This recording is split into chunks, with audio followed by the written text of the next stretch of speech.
أعوذ بالله من الشيطان الرجيم بسم الله الرحمن الرحيم وصلى الله على محمد وآل بيته الطيبين الطاهرين المعصومين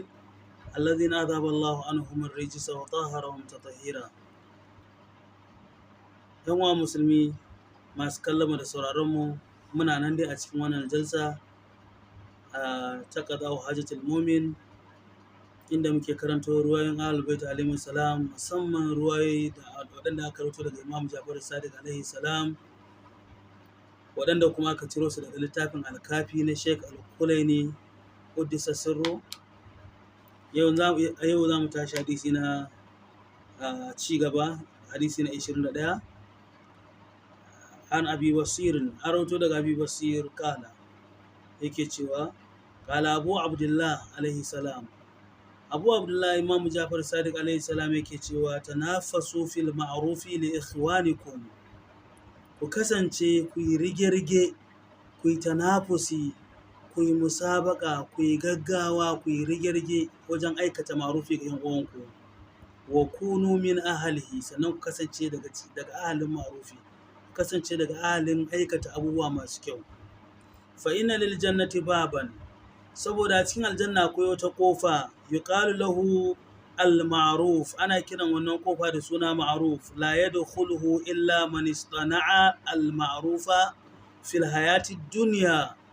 ba wanda yake shiga ta wannan kofar sai wanda ya aikata ma'rufi, ma'ana ya aikata abu mai kyau a wannan rayuwar ta wannan duniyar. Fa innal abda, kaga haƙiƙa bawa, la yamshi fi hajati akhihi al-mu'min,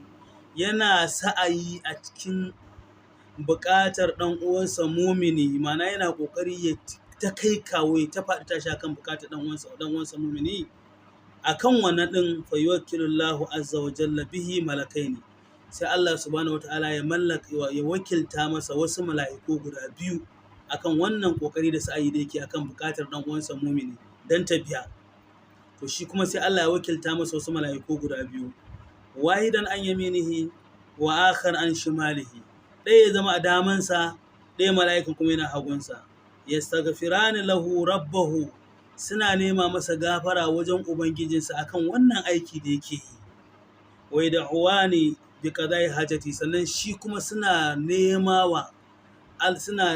masa biyan bukata wajen Allah subhanahu wataala. Shi yana sa'ayi, yana kokari akan bukatar dan uwansa mumini ta biya, shi kuma Allah ya sanya wasu mala'iku a gefensa, damansa da hagunsa, shi kuma suna nema masa gafara wajen ubangijinsa, sannan suna roƙa masa Allah subhanahu wataala ya biya masa shi ma tasa bukatar. Sun makala, sai Imam Ja'far Sadiq alaihi salam ya ce,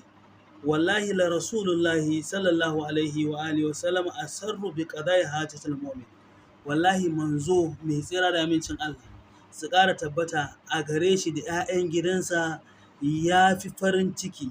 wato asarru bi qada'i hajatil mu'mini, ya fi farin ciki da biyan buƙatar mu'mini iza wasalat ilaihi min sahibil haja, wato ya fi ma'abocin buƙatar farin ciki a lokacin da shi wannan ma'abocin buƙatar ta biya ta isa zuwa gare shi. Wato duk farin cikin da shi ma'abocin buƙatar yake yi, to manzon Allah sallallahu alaihi wa sallam lokacin da buƙatar ta biya, to shi kuma manzo ya fi farin ciki, ya fi jin daɗi, farin cikin da manzon Allah yake yi ta fi ta shi ma'abocin wato buƙatar. Wato a daidai lokaci guda, kai da kai wannan sa'ayin,